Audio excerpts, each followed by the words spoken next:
Assalamualaikum warahmatullahi wabarakatuh. Perkenalkan, nama saya Ita. Saya berasal dari Universitas Negeri Semarang, jurusan Ilmu Kesehatan Masyarakat. Pada kesempatan kali ini, saya akan menjelaskan mengenai penyakit protozoa giardiasis yang disebabkan oleh protozoa Giardia duodenalis. Terlebih dahulu, kita harus mengetahui apa itu Giardia. Nah, Giardia itu merupakan parasit mikroskopis yang bisa menyebabkan penyakit diare yang dikenal dengan giardiasis. Nah, biasanya Giardia ini juga dikenal sebagai Giardia intestinalis, Giardia lamblia, dan juga Giardia duodenalis. Ini sama. Nah, biasanya ditemukan di permukaan tanah, air, maupun makanan yang terkontaminasi oleh manusia atau hewan yang terinfeksi. Parasit ini hidup di usus halus dan dikeluarkan melalui tinja atau kotoran, dan begitu berada di luar tubuh maka akan bertahan selama berminggu-minggu bahkan berbulan-bulan. Oke, untuk selanjutnya yaitu penyebab. Giardiasis ini disebabkan oleh Giardia duodenalis yang merupakan flagellata protozoa Diplomonadida.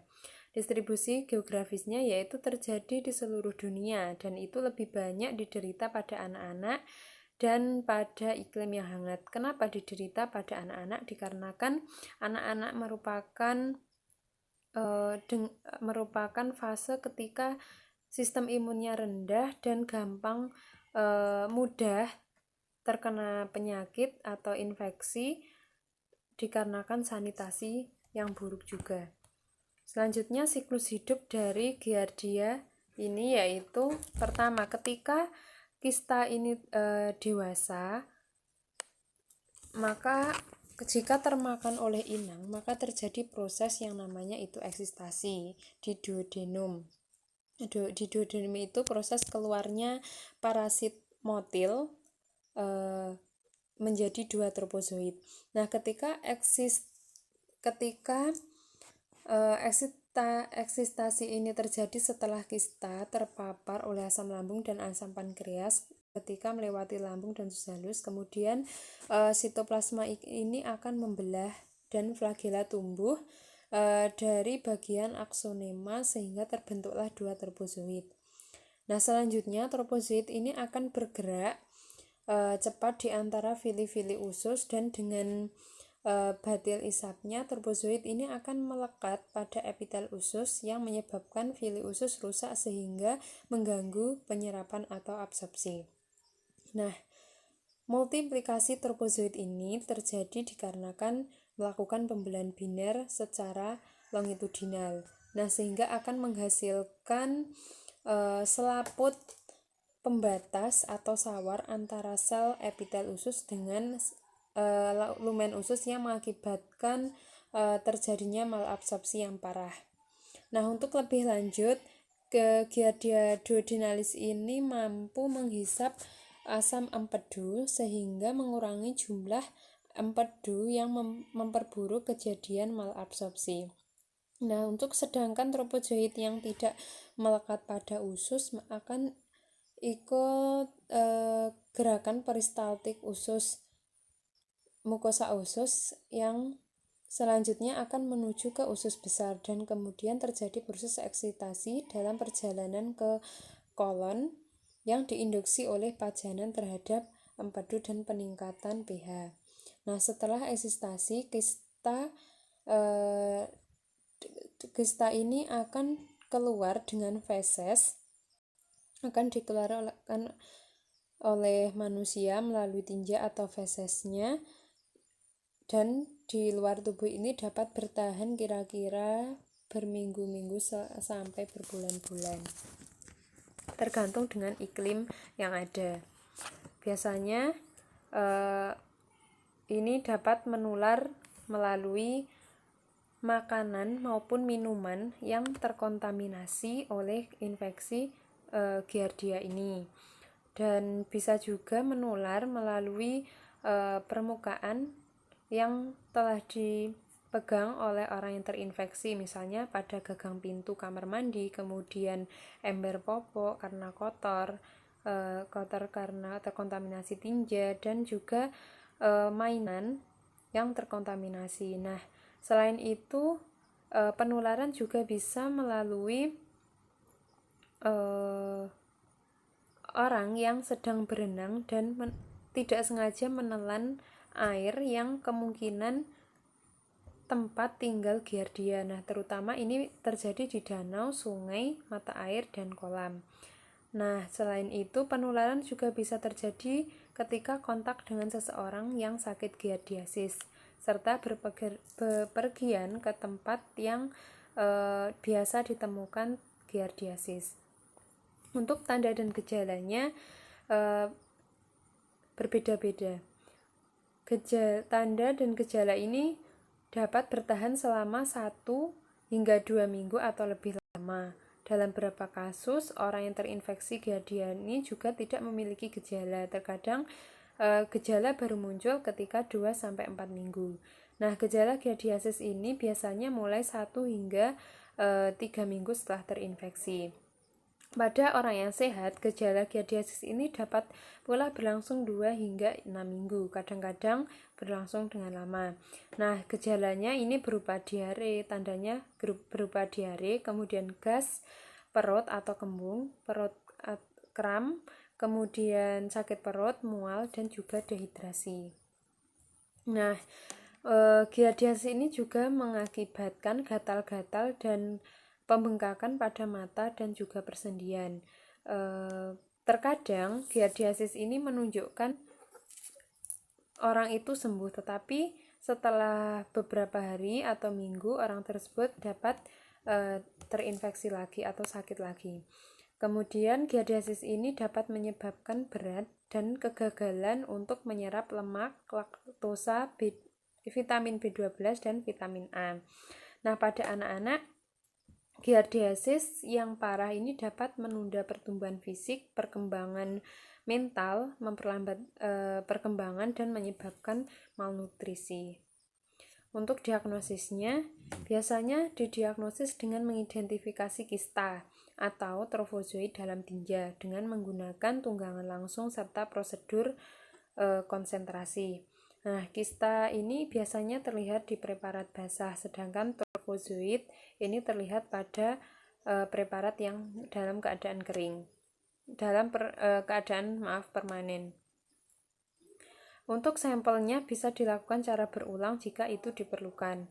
Nah, selain itu sampel cairan duodenum atau biopsi dari duodenum ini dapat menunjukkan suatu trofozoid.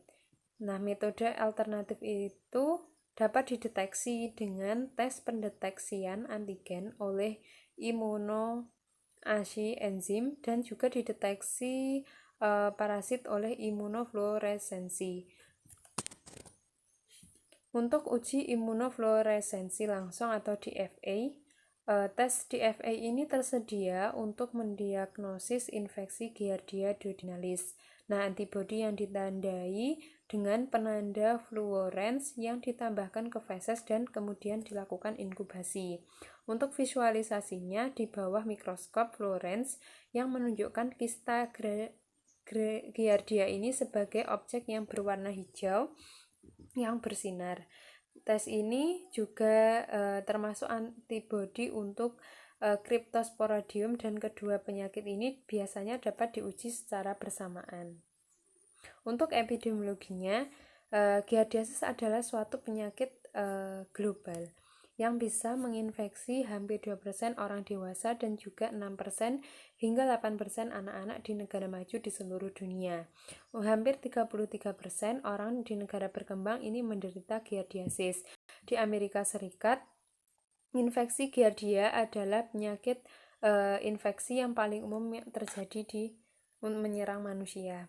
Untuk faktor resikonya, yaitu anak-anak usia dini yang dalam tahap pengasuhan anak, kemudian kontak dengan orang giardiasis, kemudian orang-orang yang makan, minum yang mengandung giardia, kemudian pejalan kaki maupun orang yang berkemah yang mengambil air minumnya di sungai maupun danau yang mungkin terkontaminasi oleh tinja dari orang yang terinfeksi giardiasis.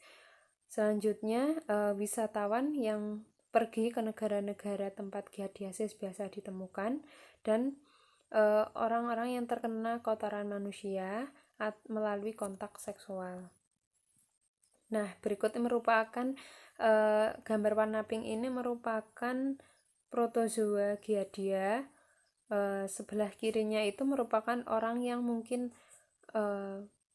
pejalan kaki yang mengambil airnya di sungai maupun danau, dan itu merupakan faktor resiko terinfeksi Giardia karena bisa saja terdapat orang membuang kotorannya di sungai dan orang tersebut terinfeksi tinja. Nah, selain itu juga dapat menular melalui tinja dari hewan, dan apabila ada orang yang kontak langsung dengan hewan tersebut maka dapat terjadi giardiasis. Untuk yang selanjutnya, perawatannya. Giardiasis ini dapat menginfeksi semua orang, akan tetapi harus fokus terhadap wanita hamil dan anak-anak yang lebih mungkin mengalami dehidrasi dan diare. Nah, untuk mencegah dehidrasi ini, bayi dan wanita harus meminum cairan yang banyak saat sakit. Dehidrasi ini biasanya dapat mengancam jiwa bayi, sehingga sangat penting bagi orang tua untuk menyediakan pelayanan kesehatan tentang perawatan bayi. Untuk pengobatannya ini terdiri dari 3, yaitu metronidazole, kemudian tinidazole, dan nitazoxanide. Nah, untuk alternatifnya ini berupa paromomsin, quinacrine, dan furosemide. Untuk beberapa obat ini biasanya tidak tersedia di Amerika Serikat. Untuk pencegahannya yaitu pasti harus melakukan kebersihan yang baik, menjaga sanitasi yang baik, kemudian menghindari minuman atau menghindari rekreasi yang mungkin terkontaminasi.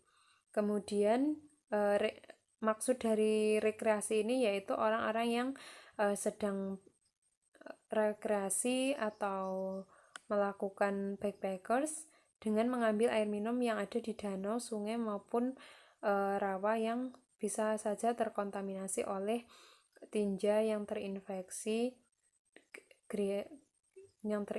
oleh giardiasis. Kemudian menghindari makanan dan minuman yang tidak benar dalam proses pengolahannya sehingga akan berisiko terhadap kontaminasi dari giardiasis ini. Kemudian mencegah kontak dan kontaminasi dengan feses atau kotoran saat berhubungan seks. Nah, untuk selanjutnya yaitu penyakit skabies atau kudis. Nah, penyakit skabies atau kudis ini merupakan penyakit yang disebabkan oleh avertebrata. Biasanya disebabkan oleh Sarcoptes scabiei. Nah, kudis ini dalam kondisi umum ditemukan di seluruh dunia dan bisa mempengaruhi semua kelas sosial. Penyebabnya Sarcoptes scabiei, tungau gatal pada manusia, kelas Arthropoda, Aragonida, subkelas Acari, dan keluarga Sarcoptidae. Untuk siklus hidupnya, ini terjadi 5 tahapan. Untuk yang pertama, Sarcoptes scabiei ini mengalami 4 siklus hidupnya, yaitu mulai dari telur, larva, nimfa, dan dewasa. Nah, betina ini menyimpan 2 hingga 3 telur per hari saat mereka bersembunyi di bawah kulit. Nah, telur yang terbentuk ini berbentuk oval dan panjangnya kira-kira 0,10 cm sampai 0,15 mm. Nah, ketika menetas ini membutuhkan waktu 3-4 hari. Setelah itu larva akan bermigrasi ke permukaan kulit yang menggali ke dalam stratum korneum yang utuh dan bisa membangun liang pendek yang hampir tak terlihat, disebut kantong kulit. Tahap larva yang muncul ini dari telur hanya memiliki 3 pasang kaki dan berlangsung sekitar 3-4 hari untuk berubah menjadi nimfa yang memiliki 4 pasang kaki. Nah, untuk selanjutnya perkawinan hanya terjadi 1 kali saja dan akan meninggalkan betina yang subur selama masa hidupnya. Betina ini yang diresapi akan meninggalkan kantong berganti kulit dan berkeliaran di permukaan kulit sampai mereka menemukan tempat yang cocok untuk liang permanen. Nah, setelah liang betina dirasapi masuk ke dalam kulit, dia tetap di sana dan terus memperpanjang liangnya dan bertelur selama sisa hidupnya, yaitu membutuhkan waktu sekitar 1-2 bulan. Nah, kemudian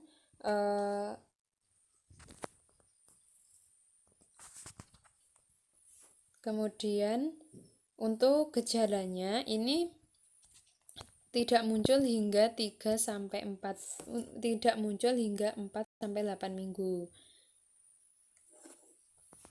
atau 2 bulan setelah terinfeksi. Untuk orang yang pernah menderita kudis sebelumnya gejalanya bisa muncul 1-4 hari setelah paparan. Nah, penularan ini terjadi melalui pemindahan betina yang diresapi selama kontak orang ke orang dari kulit ke kulit. Kadang-kadang penularannya itu melalui fomites, tempat tidur atau pakaian. Tungau skabies manusia ini sering ditemukan di antara jari-jari dan pergelangan tangan. Untuk gejalanya yaitu gatal, ruam kulit yang disebabkan oleh sensitisasi atau sejenis reaksi alergi yang terhadap protein dan kotoran parasit. Nah, gatal-gatal ini terutama terjadi ketika malam hari dan gejala paling awal yaitu gatal-gatal. Nah, untuk tempat terjadinya biasanya sering di antara jari-jari, kemudian pergelangan tangan, siku, ketiak, penis, puting susu, pinggang, pantat, dan bilang bahu. Seperti pada gambar common sites for scabies. Untuk yang selanjutnya yaitu komplikasi dari skabies atau kudis, yaitu untuk gatalnya kudis yang intens atau terus-menerus ini akan menyebabkan goresan yang dapat menyebabkan luka kulit. Nah, luka ini biasanya menjadi mudah terinfeksi bakteri pada kulit seperti Staphylococcus aureus atau Streptococcus beta hemolytic. Kadang-kadang infeksi kulit bakteri ini dapat menyebabkan radang ginjal yang disebut post-streptococcal glomerulonephritis. Dan ini pergelangan tangan seperti pada gambar. Kemudian untuk diagnosanya yaitu berdasarkan penampilan dan distribusi ruam dan adanya liang. Untuk diagnosis dari skabies sendiri ini harus konfirmasikan dengan mengidentifikasi tungau atau telur tungau atau feses skibala. Nah, untuk menghapus tungau dari ujung liangnya dengan hati-hati ini menggunakan ujung jarum atau dengan cara mengikis kulit untuk diperiksa di bawah mikroskop apakah ada tungau, telur ataupun kotoran dari tungau atau yang dinamakan skibala. Kemudian untuk pengobatannya biasanya produk untuk mengobati skabies ini dinamakan dengan skabisides sesuai dengan resep dokter. Biasanya menggunakan lotion atau krim skabisida yang harus dioleskan ke seluruh area tubuh yang mulai dari leher, kaki, dan jari kaki karena kudis ini dapat mempengaruhi kulit wajah, kulit kepala, dan leher mereka serta seluruh tubuh. Nah, hanya salep permetrin atau sulfur yang dapat digunakan pada bayi dan tidak dianjurkan untuk salep yang lain atau krim lainnya. Nah, semua orang yang terpapar ini harus dirawat secara bersamaan untuk mencegah infeksi ulang. luka ini harus dirawat dengan antibiotik sesuai dengan resep dokter. Sedangkan untuk krim keratolitik topikal juga dapat digunakan untuk membantu mengurangi terjadinya pengerasan pada kulit. Karena kulit biasanya setelah terjadi ruam ketika sudah mulai sembuh agak keras sehingga membutuhkan krim keratolitik untuk mengurangi pengerasan kulit sehingga membantu penyerapan permetrin topikal atau benzil benzoat. Selanjutnya untuk pencegahan dan kontrol, menghindari kontak langsung dengan barang-barang yang mungkin terkontaminasi oleh orang yang menderita skabies. Kemudian barang-barang yang tidak dapat dicuci dengan kering harus disimpan dalam kantong plastik yang tertutup selama beberapa hari atau minggu. Kemudian anak-anak atau dewasa yang mungkin yang awalnya berada di penitipan anak itu harus kembali setelah dilakukan perawatan. Untuk kamar yang pernah digunakan oleh orang yang terinfeksi skabies berkusta ini harus dibersihkan dan disedot secara menyeluruh setelah digunakan. Untuk disinfestasi lingkungan menggunakan semprotan pestisida atau kabut ini tidak perlu atau tidak dianjurkan. Selanjutnya, semua anggota rumah tangga atau orang-orang yang berpotensi terkena skabies harus dilakukan pencegahan secara bersama untuk mencegah paparan ulang dan investasi ulang. Harus dilakukan pengobatan secara bersama. Untuk tempat tidur atau pakaian yang dikenakan selama 3 hari sebelum perawatan itu harus dicuci dengan mesin cuci dan kemudian dikeringkan menggunakan air panas dan alat pengering agar tungau mati. Nah, selanjutnya orang dengan skabies berkusta ini termasuk rumah tangga harus diperlakukan secepat mungkin dalam hal pengobatan untuk menghindari wabah.